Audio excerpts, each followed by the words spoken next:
Hello, everyone. Paul Elam here with A Voice for Men, and we have an impromptu interview here.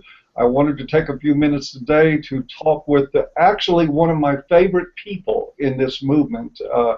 Her name is Alison Tieman, better known or more previously known as Typhon Blue, who is a writer, videographer, thinker, and a debunker of research methodology and bad research in the feminist realm, who has done a lot for my thinking as an advocate and an activist.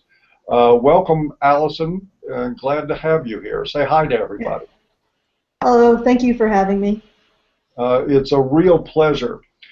I want to start off from the beginning because I already know, we popped up with a few comments before this started, all of them very excited to be seeing this interview, and not about me, about you. And I feel the same way.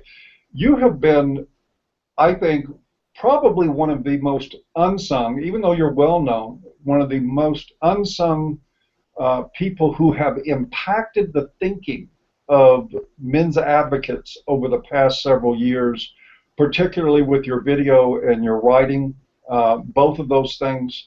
But for those that don't know you, who may not have heard of your work before, in case you've been out there under a rock, or if you're brand new to the men's movement, can you tell us just a little bit about your background, and first, what led you to the idea that there was something wrong in the gender zeitgeist where it involved men?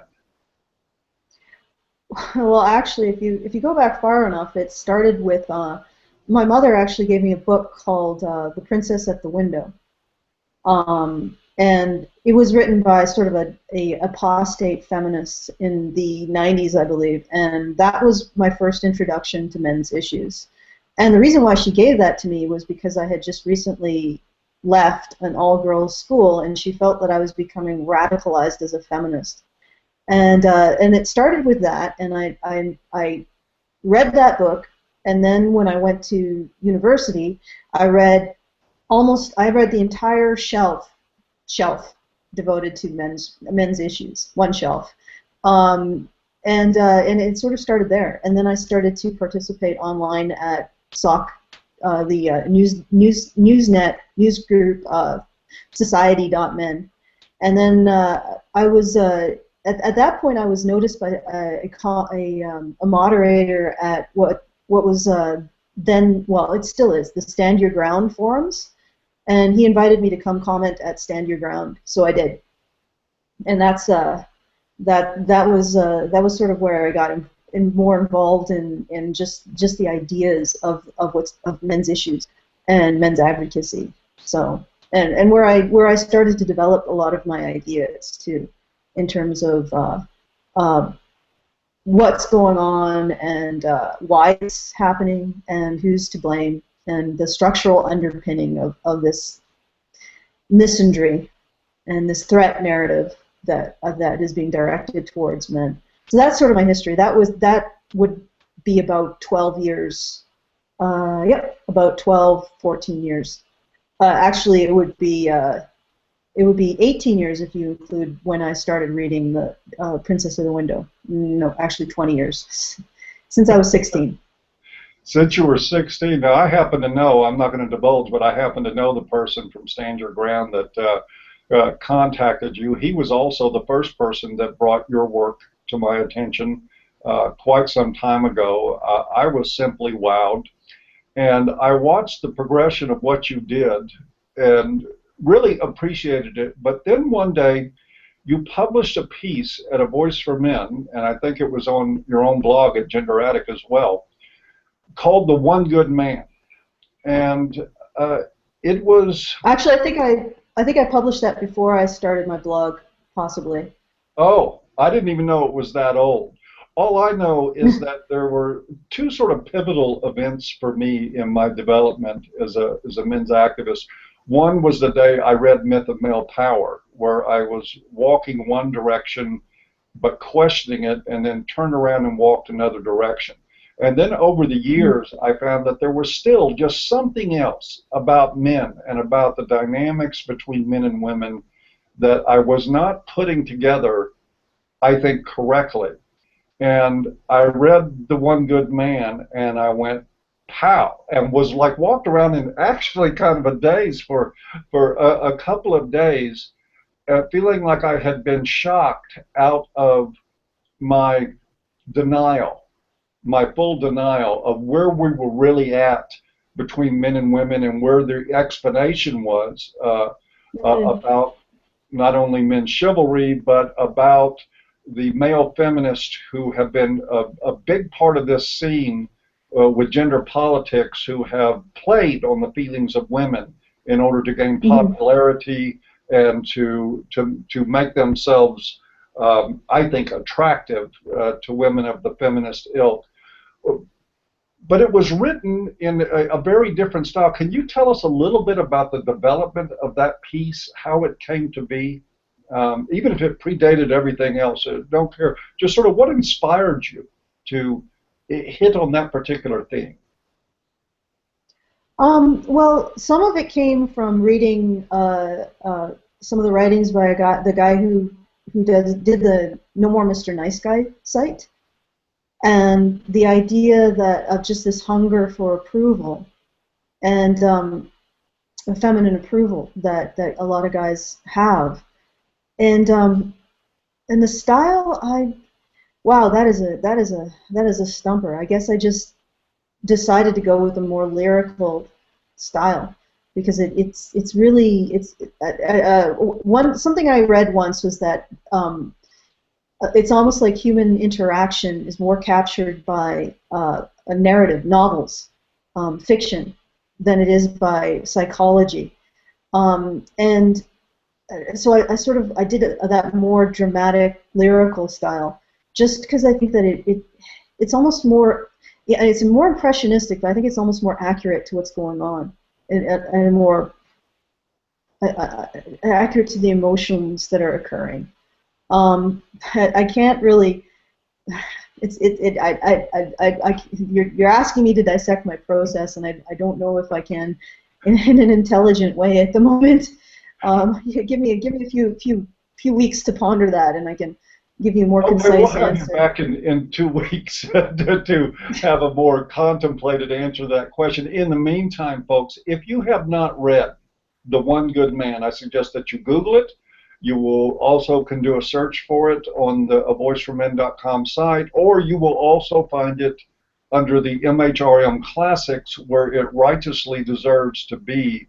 It was literally a life-changing piece for me. I mean, I stayed on the same track after reading it, but I felt more convicted. And if you ever really wanted to understand the dynamics of people like David Futrell and Hugo Schweitzer and Michael Kimmel, this one puts a 16-penny nail on the board and drives it all the way in with one swing. And so if you haven't read that piece, by all means do. Now I'm going to embarrass you a little bit, Alison, and I want to look I'm just going to pick a couple of the comments that are coming up regarding you, and it is really, I think, I get to embarrass the heck out of Alison here, and I'm not going to carry on because there is a lot more comments like this. And that's why I want to encourage everyone to go in and read Alison's work and her videos. Now let's get into another area that I think is just as important about your work, and something that I think that has had a profound impact. You have taken a very, very deep interest in evaluating the work of people like Mary Koss and their research methodology, and looking at concepts like rape culture and the incidence of sexual assault, who's being assaulted and by whom, and digging further into that than I certainly ever have, or more than anybody I've ever known. Why this? Why did this particularly interest you, and how did you get on that path to bringing us all this incredible, valuable information on rape and rape culture? Well, I think this is actually feminism's Achilles heel, is how they've dealt with victims of female perpetrators, because no matter what, they have to deny and minimize the damage that female perpetrators do, the scope that female perpetrators of the damage that they're doing, and they really have no excuse for it. There's no reason to put the victims of sexual crimes by female perpetrators on the chopping block in order to preserve an ideology. And in fact, at that point, your ideology is completely bankrupt. And throughout my, I guess, 20 years of studying this issue, I have come across feminist writing that explicitly says that they have to hide female perpetrators of, for example, child abuse. And I believe also rape, because they don't fit the narrative, and because they're worried that if they allow it, that they will lose the moral high ground that allows them to control the discourse. And that is such an appalling thing. That's such an appalling approach to take. That at that point I was at that point, if I had been at all on hesitant about opposing feminism, that was the moment that it was it for me, because you can't, once your ideology has got you justifying the abuse based on the genital configuration of an abuser, it's bankrupt. There's nothing there. It needs to be superseded by something that is more inclusive and more humane. So, do you think do you think that this corruption that you're outlining here, is this, you think, mostly ideological in nature? Is it financial, since all the resources for victims and for research and for public outreach seem to be going toward women and funneled through feminist-dominated women's groups? Or do you think it's a combination of the two working together? I think it's a combination of the two. If you really want to get into the financial trail that feminism has left behind, I recommend Hannah Wallen, because she has been ferreting that information out. But I think it's a combination of the two. I think it's mercenary interest in money, and I have read feminist pieces on why they minimize male victims of sexual violence, not just male victims of sexual violence, but all victims of female perpetrators. And one of the reasons is that they say there's limited funds and the funds should go to us because and then there's also the and then in reality is that their moral authority, it gives them the authority to say that the funds go to us. So it like I said, the moral authority gives them the social pressure to make sure that the funds go to them. And then I also think it is definitely driven by ideology. They have convinced themselves that they understand reality, and that they have correctly identified the Satan in society, and nothing else will dissuade them from that notion until they have nullified their scapegoat. And it's they say that from the what is it, that pride comes the sinner goes and gets into heaven before the righteous man, and this is why, because they have now written a blank check to do whatever they want in the name of feminism, in the name of routing out their Satan. And this is an attitude that I've seen. You don't just see with feminists. You see it with all kinds of zealots. Once they have identified the group of people that's to blame, they can justify any action in getting rid of or neutralizing that threat. And you see it over and over and over again in human history. And it's something that we sort of need to stop, because it doesn't befit a sapient species to behave this way. I've often wondered, when I look at people like Mary Koss and Adele Mercier and others, if there's any form of reticence or hesitation in them regarding the idea that if you are denying an entire class of victims, you're perpetrating, you're enabling the perpetration of horrific crimes on an entire class of people. And these people, these are very educated women. They're very, very scholarly, supposedly. You would think that they would have the intelligence to know that blanket statements like only women are real victims of rape are bullshit. Do you think there's anything reachable in ideologues like this that will make them stop and consider the pain and the anguish and the ignorance and bigotry that they're perpetrating on the culture that they purport to be serving? Do you think there's a way we can reach them and reason with them to make them even take a step back from this approach?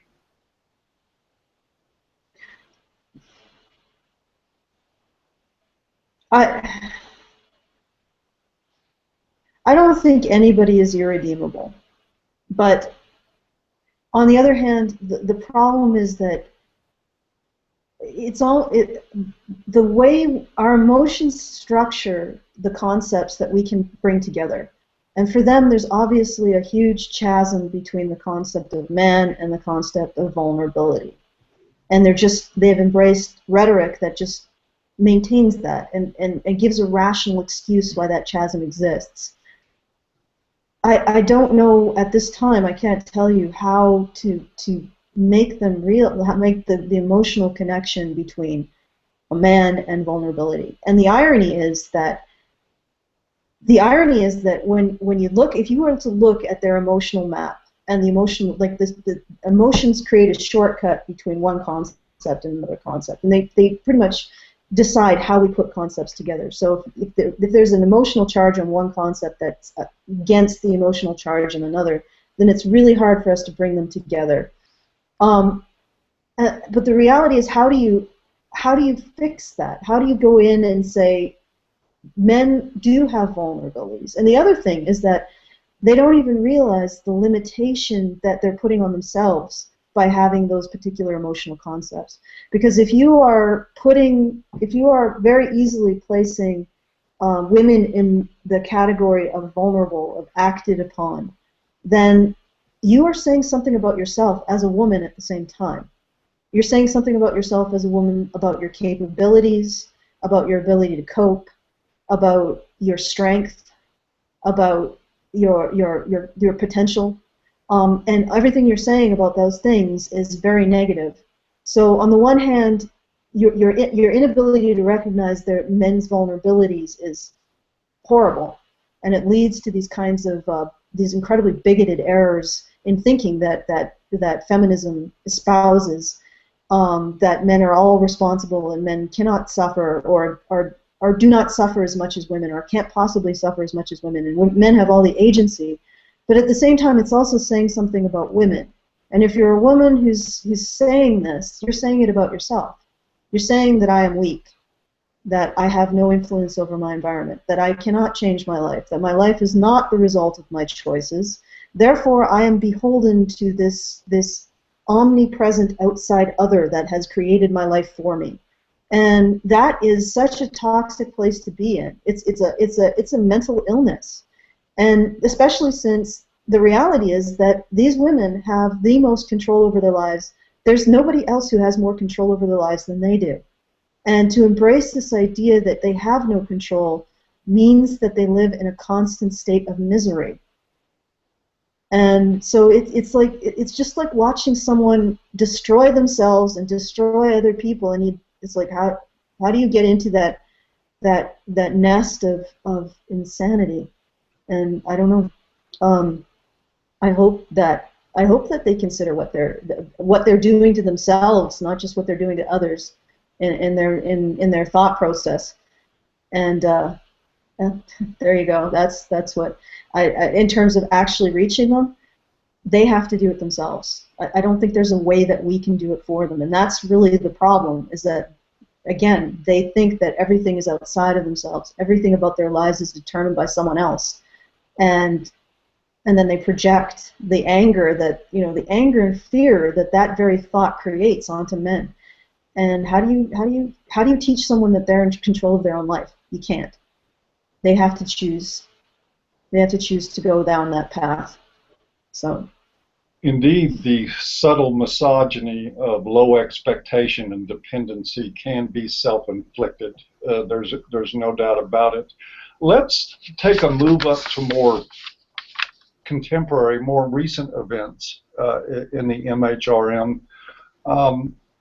As if anyone didn't know at this point, there was an exchange between you and Adele Mercier at the Queen's Journal regarding the incidents of sexual assault and abuse particularly of adolescents who were incarcerated in correctional facilities.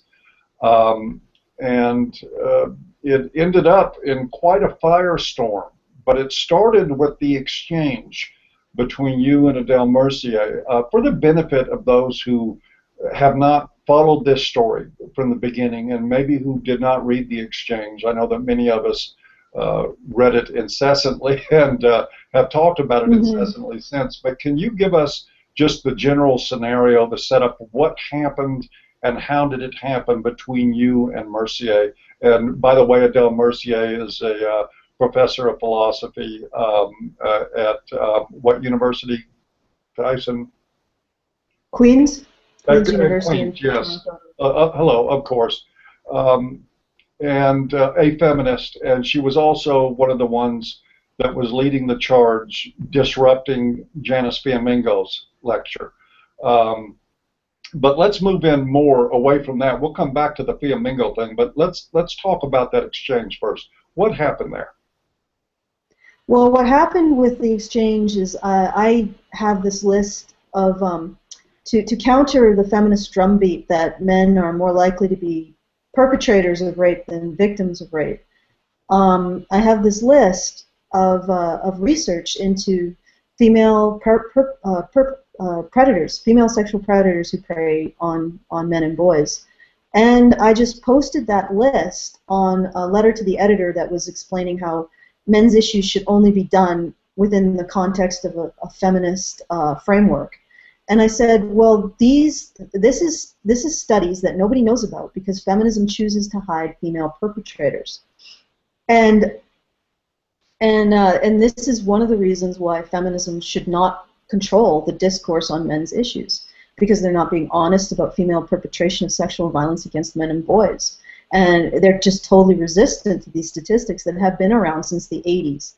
And in response to, she actually did a series of so-called rebuttals to those statistics, all of which were very poorly thought out rebuttals, in my opinion. I mean, you can look at the original if you wish, but in one case she simply said, this statistic is false, and then quoted exactly the stuff that I was quoting. And I couldn't actually see a rebuttal in that. But except for her telling me it was false very imperiously. But the final one her final response to me was where it was the kicker, because her response was in response to me saying that 95% of boys in juvenile detention facilities reported a female abuser. And admittedly, I should have, when I did the factoid, I probably should have qualified that it was a staff abuser, but who reported being abused by staff, reported a female abuser. But she responded by essentially minimizing the idea that even non-force abuse by female staff is problematic. I mean, even if they're not physically forcing these boys into having sex, it's problematic. Even if the boy is initiating, you know what? If a 12-year-old girl comes on to an adult man, he doesn't have the defense. Oh well, she initiated it, so why should these women? And so the way she characterized it was that the boys were responsible for the relationship. That that they could actually give legitimate consent, thus be responsible for the relationship. Victim And blaming. essentially victim blaming and rape apologia. So it was actually pretty shocking to me, and it was all in an attempt to debunk the notion that women were sexual predators, as she made fairly clear by her later letter to the editor, in which she said, "Men are being raped, but by other men." Okay, well, apparently you don't. And the great irony of this is that at least a good percentage of those boys were being physically forced into sex by these women too. And the other thing is that even if you don't even look at the physically forced sex. These are captives, and these are their captors. And even if you don't even look at the statutory rape aspect of these women have so much authority over these boys. They have authority over every second of their life. They have authority over what they eat, where they go, if they're not thrown in a hole, how much light they get to see a day. This is no more consent. If you're going to argue that these boys can give any legitimate consent, even if they initiate, then you are arguing that, for example, comfort girls during the occupation, during Japanese occupation, could give legitimate consent to the Japanese soldiers who were raping them. You know, if they initiated, of course, if the Japanese, they didn't use violence, or if they initiated to perhaps get a better ration or prevent someone from being killed, or hurt. It's even if these women were all nonviolent, it's still a problem, and it's still sexual abuse. So the fact that she presented that as a rebuttal to me pointing this out as sexual abuse of boys by adult women, that this somehow makes it better, was appalling. And I don't think that any male professor, as I said in my video, if this wasn't Adele Mercier, if it was Adam Mercier, this guy would be crucified. If he had said that girls in a juvenile detention facility can give legitimate consent to the adult men who work as staff in those facilities, he would have lost his job. He would have been drummed out. Feminists would have started Lolita walks all across Canada against the victim blaming of this guy. And of course, this is just business as usual for a feminist. Oh wow, she said something rather uncouth. And now she's giving us a little bit of heat. Oh well, that's horrible. It's horrible that we're being called out. It's horrible. We're so sorry that we got called out about this, and then you're just like, but who really cares? In the ultimate end of the day, it doesn't matter that somebody is excusing the rape of boys. What really matters is how feminism looks, or how it impacts feminism. That's what really matters. So there you go. I think if there was an answer to the earlier question about the probability of reaching these people on a moral, cognitive, emotional level, about the disparity and the absolute hypocritical contradictions in their own way of approach, I think maybe you just answered it there. If somebody can come on and actually rationalize that an inmate in an institution who is under the total and complete, and I mean complete control of his captors, who is instructed when to defecate, when to urinate, when to eat, when to sleep, when and what to do, anything, who control his food, who control everything, who he sees, whether or not he's in contact with the world, and is underage to boot. If they think that this person can give meaningful consent to a sexual relationship with his captor, if they can rationalize that, I would argue you're never going to reach them in any way on a moral or cognitive level. I think it's hopeless. We had a lot of reaction there was reaction across the internet to that exchange, to the things that came from it. Adele Mercier also wrote you, demanding that everything that she considered be defamatory about her be removed from the internet. Apparently nobody ever introduced her to the Streisand effect, or to AVFM if she thought we were going to take anything down. What I do want to say, though, is that it has escalated somewhat since then. There was a comment on Typhon's channel that I'm going to read, and I'm going to get her reaction to. We're not going to dwell for a long time on it, but we are going to address it here. This is what was posted, and you'll know from the first line that what sort of mentality this comes from. Debate is a tool of the privileged upper classes, what rich white men have used to oppress and divide the meager and poor for centuries. So debate is oppression, folks. Remember that. Yet you would use this tool yourself by having been oppressed by it since antiquity. I didn't know Typhon was that old, but okay, we'll keep going with that. You are lost. Perhaps I was wrong. And death would be not a cruel and deserved fate for you, but a bitter mercy to end your pain. But if it's an argument you want, then an argument you shall have. Why do you support the MRM when its very purpose is to re-enslave women? When it's full of sexist claptrap, like the quote I left from Paul Elam, the movement's godfather. Well, thank you. I wish I could make offers people couldn't refuse. I've been trying for years, but it doesn't work.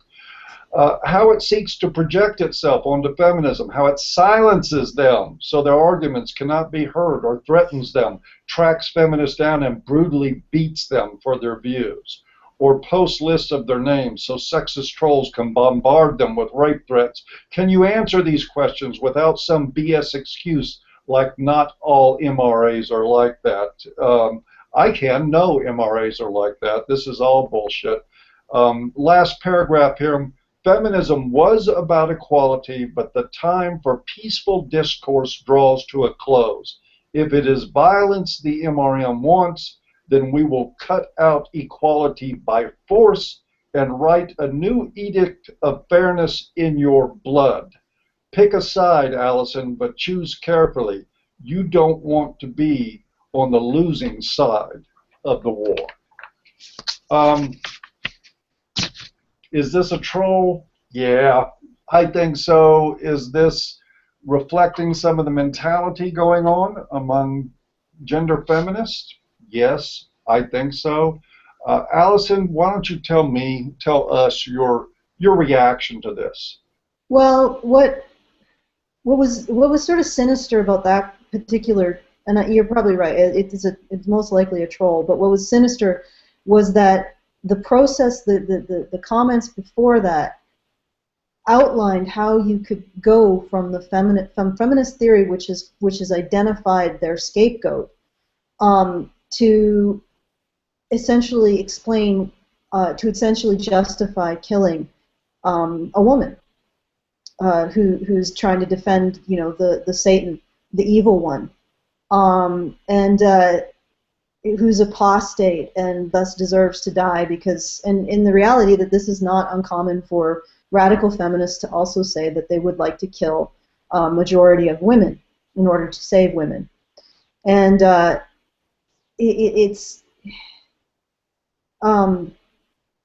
it was a very disturbing exchange. I sort of got the sense that if this is a disturbed individual, that this would be the thought process they would go through to actually justify violence against a person or a group of people. It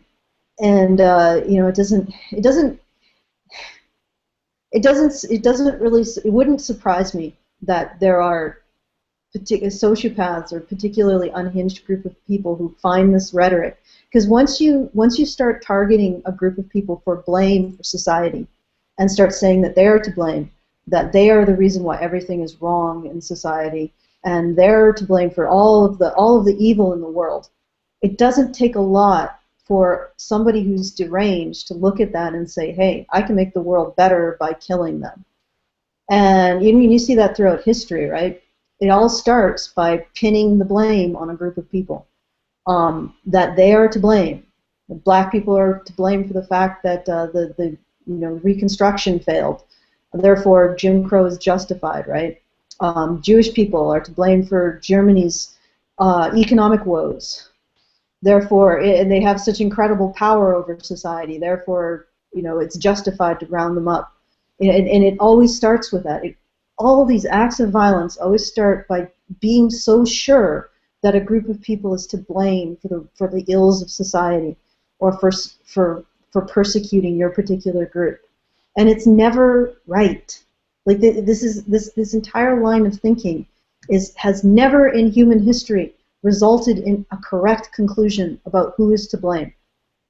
And probably because everybody holds some blame for society's situation, and or not even blame, but just some aspect of responsibility. They're part of the dynamic. And if we want to improve society, then we need to look at it in terms of a dynamic system that each people play a part and decide how we can change the dynamic to benefit everyone. It doesn't improve. Society has never been improved by targeting a group of people, blaming them for the ills, and then throwing up your hands as first vigilantes start to kill them, then the police start to kill them, then just the army starts to kill them, and it's a pattern that I see repeating so many times, and it really bothers me that I see it repeating against men as a whole. Like before, it was just against Jewish men, black men, Chinese men, whatever group of men, and now it's against men as a whole. So, whatever marginalized group of men, now it's against men as a whole. This is not an improvement, and this is not progress. As Dr. T is often wont to say, projection is not just the name of a room in the back of a theater. What I found in this statement was a ton of projection of what feminism actually does. Had we actually projected ourselves or emulated feminism right now, Alison would be taking this death threat, which is more explicit and manifesto-like than anything I've ever seen uttered toward a feminist on the internet from some kook who wants to advocate violence. She would be taking this to do a Kickstarter and probably raising a couple of $100,000 off of this horrific threat.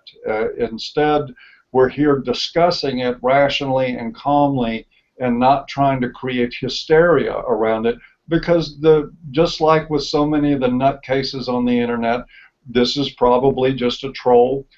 Not that I'm discounting that at some point some misguided individual will commit an act of violence against men's advocates. I mean, certainly in my life, I consider that on a regular basis. But will it stop anything? No, absolutely not. Let's move on then. Enough said about this particular wackaloon. Let's move on to the recent event. And I know you weren't there, but there were several people, particularly Canadians. I know there was at least one American, but also a lot of Canadians that showed up for the lecture by Jacqueline Friedman. One of them was Steve Brule of Studio Brule, who is a documentarian that has captured just a whole lot of footage related to the men's movement. He was at the rally in Toronto. He happened to be at the Warren Farrell lecture in 2012 and captured the near riot by feminists out there. He's captured them at other lectures by Paul Nathanson and Catherine Young and Janice Fiamingo and others, acting out and screaming and silencing and pulling fire alarms and doing everything they can to make sure that theirs is the only voice heard. And we got word, and you can go to Stephen Brule's website right now. We should have it linked on the main site, and if we don't, we will. He was kicked out. One of the events of the organizers complained that there was some old guy out there. So thank you for the ageism. I'll include myself in that group. But that there was some old guy out there with a camera, and they wanted him gone. He's a member of he's a Canadian citizen, member of the public. This was a public event, and they quite illegally tossed him off campus and kept him out. The others got in. What do you make of that, Alison, his ouster from that event? Well, it's certainly hypocritical, because He was ousted just for actually no reason. He wasn't disruptive, and yet we've had to with the events put on by the Canadian Association for Equality, they've had to deal with incredibly disruptive individuals, and the security hasn't seen fit to oust them. So on that level, it's incredibly hypocritical. But the other level is they obviously don't want people to see what they're doing. Whereas, when we have a men's rights, we invite everyone to come in and take a look. And as long as you're not going to prevent us from talking, you can spread what we have to say anywhere you want. If it was illegitimate, why would we invite it to be seen as far and wide as possible? Why would we want light to be shined on what we're saying if it was in any way dark or sinister? Because light cleanses that stuff. The light of reason cleanses all of that emotionally based bigotry. So in that sense, I think it's very hypocritical. I think it's really unfortunate. I really can't say much more than that and express my dismay that that's the way they treated him. Especially since he's not technically a men's rights advocate. He's just he's just sort of a fellow traveler watching. No, maybe not even a fellow traveler. He's just interested in the situation that's occurring between men's rights activists and feminists and reporting on it. So. And I can tell you, as someone that has watched his work and met Steve in person, you couldn't get this guy to be disruptive with a cattle prod. He is one of the most mild-mannered of people. It is unthinkable to me that they would have ousted him from that event. And I think Alison is precisely correct. They want to operate under the cover of darkness. Another reason I can tell you why this is true is because when they got wind that members of CAFE were coming and members of A Voice for Men were coming to that, they immediately went into panic mode, putting up signs about no recording, except for people, that, of course, that they approve of. They wanted no recording devices in the event. What kind of ideology does not want their ideas shared with the public? I mean, that to me is a glaring, glaring warning sign. Yeah. But anyway, let's move on. We've got just a few minutes left. We've been going a little over 40 minutes here. I want to ask you to prognosticate a little bit, given that none of us has a crystal ball. But things really do be seeming to come to a head these days. There is now an acknowledgement that there's a men's movement that is not likely to be ignored. It's moving along. The actions of our opponents are getting more radicalized, more violent, more repressive of free speech. They are trying harder and harder to silence us and finding that it does not work. How far do you think that this battle will go before we start seeing things change, and before the dialogue about the issues faced by men and boys becomes more mainstreamed? Or do you even care to venture a guess? Venture a guess of when? Well, I think it's already changing. Considering that when I first started online on this, there was like a forum of 500 people, and that was about it. And, there was a couple other forums as well, but they weren't much bigger than that. And now we see, like, Men's Rights Reddit has, almost 90,000 subscribers almost. And you have Karen Strawn with a channel that's I'm pretty sure she's got 55,000 viewers now. So even my channel, I have 5,000 viewers. That was the size of 500 was the size of the forum. I got 10 times that channel subscribers. So, I mean, it may be that the MSM, the mainstream media, will keep to the feminist line, but it may also be that that's what kills them. Finally, puts that final nail in the coffin of their credibility, because people are sick of it. And what the big change that I've been seeing recently is there are more women willing to step out to the plate and speak out against that than ever before. And I think that's that's really where a lot of the momentum is going to come from in the future, is that women are just sick of it.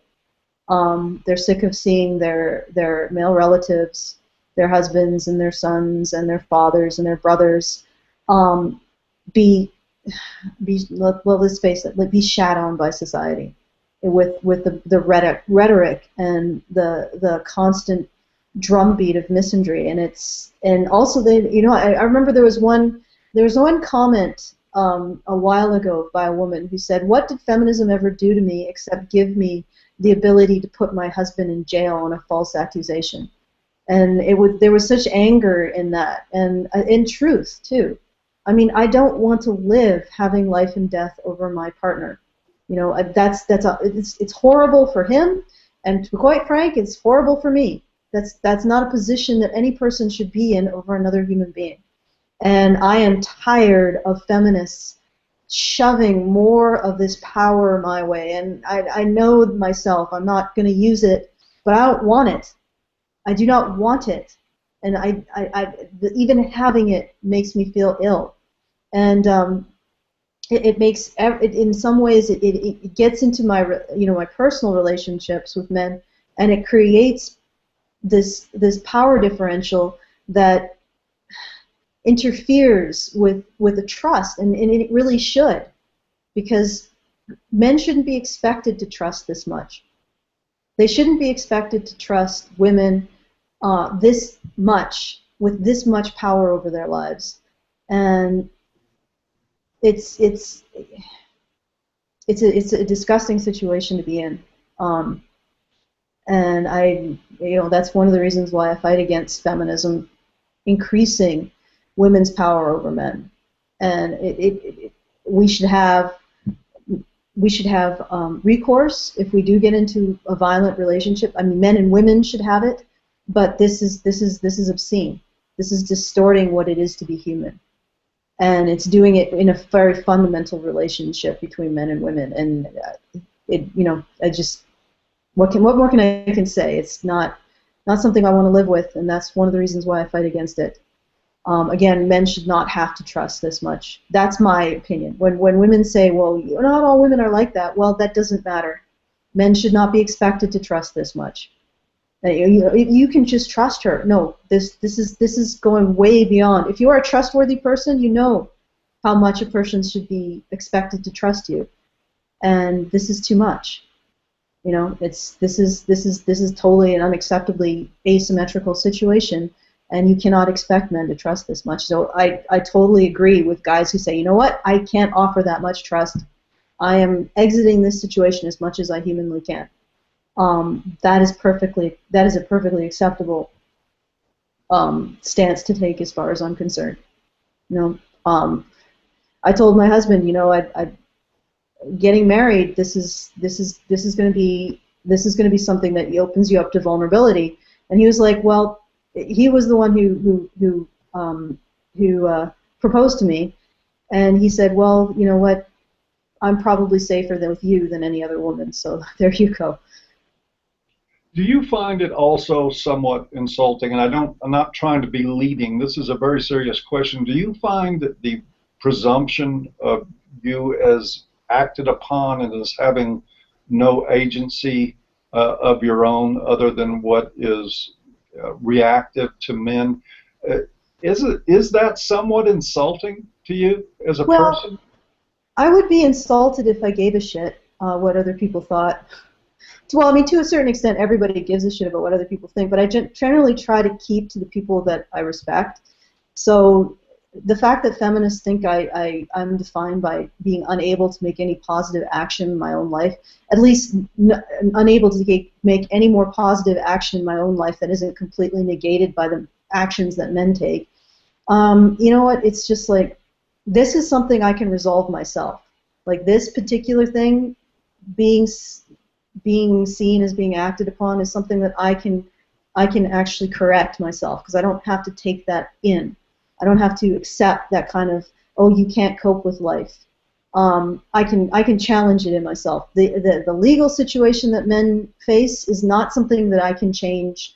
So not something that I can change myself, or I can I can take charge of myself. So I think it's far more important than just feeling insulted as a woman by the attitudes.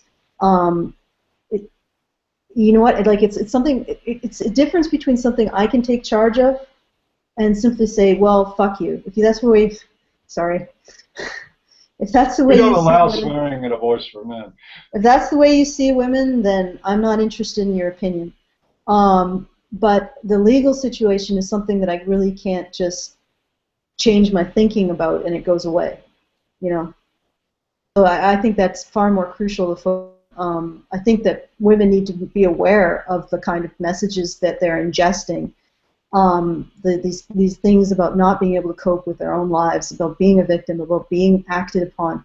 These are the thought patterns of a phobic disorder, and I think women need to be aware that this is they're being encouraged to make a prison out of their own minds through feminism and a lot of other stuff. Like I remember back when I still turned the TV on and watched TV. I remember turning on the channel. I was like, okay, I'm going to watch some TV. Within 20 minutes, I had seen 2 attempted rapes of a woman and a woman being beaten. And it was like by a man. And I was like, what the hell is what? Who wants to watch unending female victimhood? Who gets a thrill out of that? So I turned it off, and I've never turned it back on since. I just watch Netflix, and I only ever choose very selectively. But you know, it's like women need to be made aware. I think women should be aware and keep track of what they're ingesting in terms of what's presenting them as victims and presenting their inability to cope and presenting them as being acted upon. They need to be aware of this stuff and reject it. But at the same time, that's their lookout. You know, they can do that for themselves. Whereas guys are in a situation they can't just decide one day, hey, I'm not going to be held by these laws. You know, they don't exist. I've decided in my mind that this particular prison, this particular barriers don't exist. They can't decide that. Women can, men can't at this point. So that's the more pressing issue, I think. Who wants to watch unending female victims? Unending female victims. Yeah. There's a big market for that. I have one last question for you, and then I'm going to try to give you the opportunity to say anything that I haven't addressed in this interview. There has been, and I've seen it start to rise more and more lately, a lot of criticism. First they tried to ignore the fact that there were so many men's advocates out here. They said, oh, it's all a bunch of white heterosexual males over 40. Once that played out on them and they figured out they couldn't exactly ignore the fact that there were females out here with very similar concerns, if not identical, to what the men were expressing. And they too have been attacked as labia traders, as being somehow emotionally defective or needy or approval seeking for men, which, you know, if I look at you and Karen Strawn and Dr. T and all the women that I know that are a part of this movement, attention seeking and approval seeking is the last thing I would expect, you know, I would interpret about any of you. Just the opposite, as a matter of fact. What do you say to the criticisms and to the women out there that think you're betraying the sisterhood by aligning with these issues and speaking out about what affects men? Well, what I would say is that if the cost of the sisterhood is to essentially cut away your personhood, then I have no interest in it. I mean, if the cost of the sisterhood is to embrace a mentality that you are just something that is acted upon, you are a potential victim, rather than your ability to affect change in your life, your ability to promote good things in your life through your own actions, to achieve things through your own actions, to see yourself in terms of your own actions, your own personal choices, then I don't want to be part of that sisterhood, and I don't think it is a sisterhood. And from what I've seen of the sisterhood, the so-called sisterhood, the moment you challenge this the victim monopoly, you have no sisters left, you know, and it's and part of the reason why I think is that because they're competitors over victimhood, victim cred, and victim territory, so they can never really interact on that level of just being compadres or fellow soldiers or just workers for a cause, because there's nothing in the sisterhood, there's nothing greater than yourself. Yourself as a woman. That's it. That's the greatest thing in your life. Whereas I prefer to see myself as part of a greater whole called humanity. I prefer to see myself as somebody working towards something bigger than myself. And that in that putting away my own interests and working towards a more moral society, that's the way I want to see myself. I want to see myself as being part of a greater whole, being part of something bigger than myself. And I see that in the sisterhood attitude, is that you're only allowed to be part of it if you agree with this whole victimhood, and not identifying with your actions and your choices and your positive actions and your positive choices, but identifying as being acted upon by something else. And I'm not interested in that territory. I'm not interested in that viewpoint. And in terms of being an attention whore, playing the damsel, like Lacey, like Anita Sarkeesian, like all the other feminists, playing the damsel is more flattering to men. It is seeking their approval.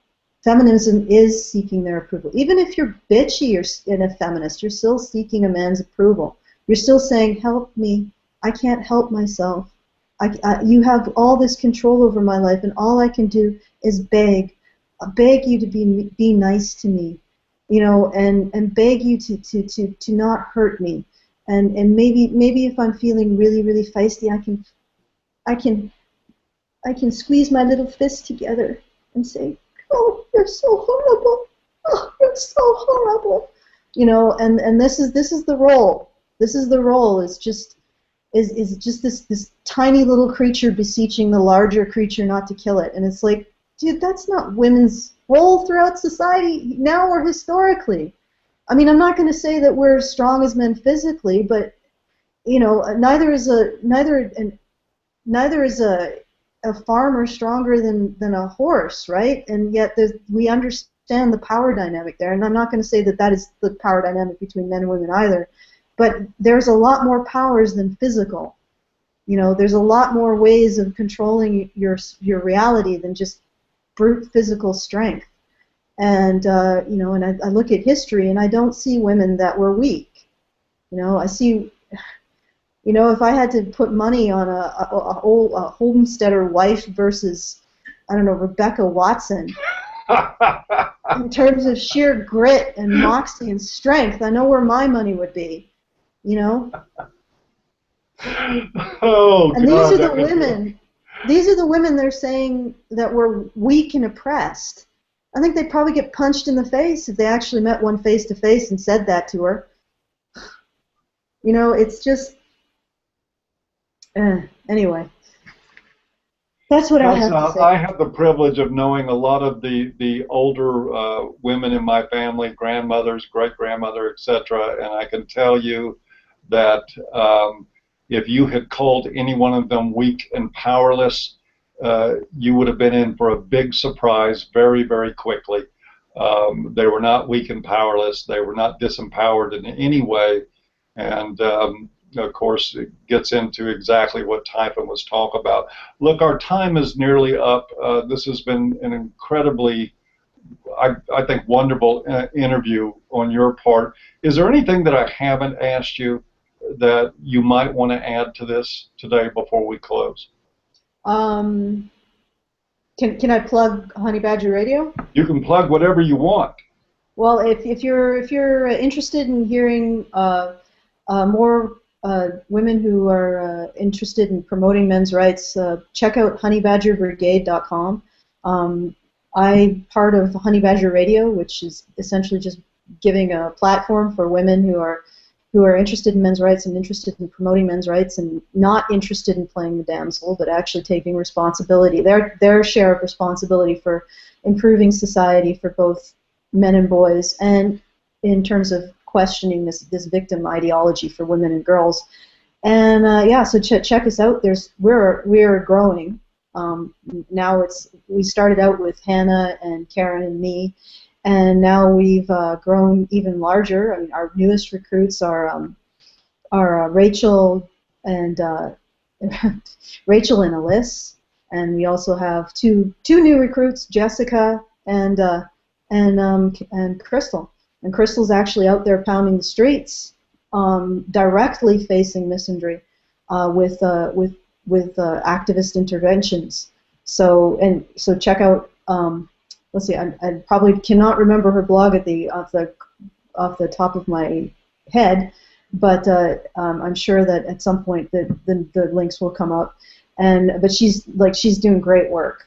Going out and postering. Actually, one of her campaigns is going out and postering over the Game of Thrones advertisement, "All men must die," and she's been postering, "All men must be loved." So she's very much interested in challenging the misandry. Alyssa is at the channel Alyssa Major, and she is very feisty. And then Rachel is at the Tumblr Naughty Nerd S, and she's also got some very interesting things to say. And Jessica is a web mistress, or a mistress of the I Don't Need Feminism Facebook page. And I'm so sorry, Crystal, that I do not remember what your link is, but please. We'll get that link, check and Allison, when you get that link, and we'll put Crystal's link in the low bar to this video so people can access it. We'll get it there that's honeybadgerbrigade.com. Yeah, that's a link to our various stuff that we're putting on. We have a radio show.